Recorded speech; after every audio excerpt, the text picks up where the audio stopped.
महाराष्ट्रासह बिहारमधील आरक्षणाबाबत घटनातज्ञ उल्हास बापट यांनी आपलं मत मांडलंय। 50% वर आरक्षण हा राज्यघटनेशी विद्रोह आहे।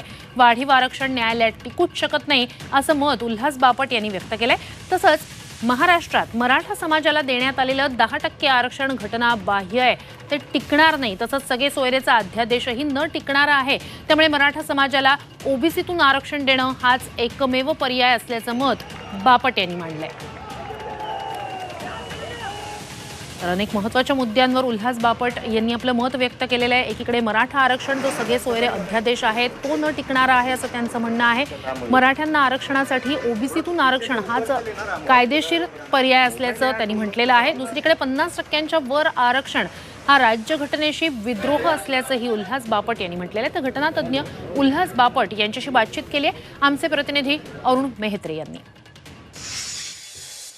आपल्यासोबत प्राध्यापक उल्हास बापट सर आहेत, नेहमीप्रमाणे घटनातज्ञ या विषयावर बोलण्यासाठी। आणि मला माहिती आहे की अपेक्षित निकाल होता असं तुम्ही म्हणणार आहे।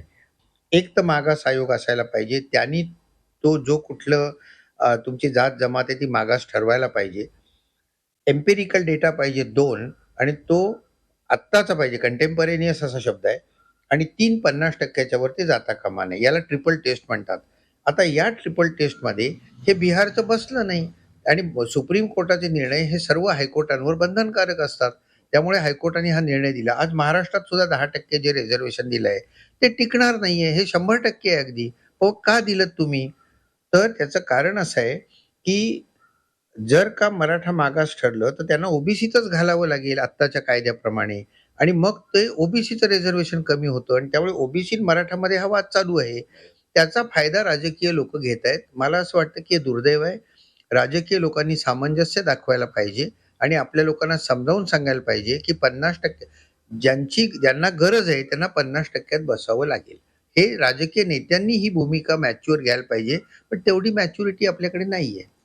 महाराष्ट्रातली आजची आकडेवारी किंवा स्थिती लक्षात घेता म्हणजे मूळचं 52% आरक्षण, त्यानंतर 10% दिलेलं राज्यानं आरक्षण मराठा समाजासाठी म्हणजे झालं 62%, आणि त्याशिवाय इकॉनॉमिकली विकर सेक्शन म्हणजे आर्थिक दुर्बल घटना किंवा मागास घटकांसाठी केंद्र सरकारनं दिलेलं 10% आरक्षण, असा हा साधारणपणे 72%वरती आपलं प्रमाण जात आहे।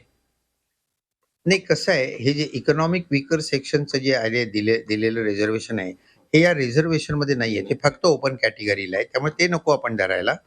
पण आत्ताचं 52% हे 10% आता दिलेलं, यात धनगर आणि मुसलमान यांचं 5-5% धरलं तर तुम्ही म्हणता तसं हे 80% वर जाऊ शकतं।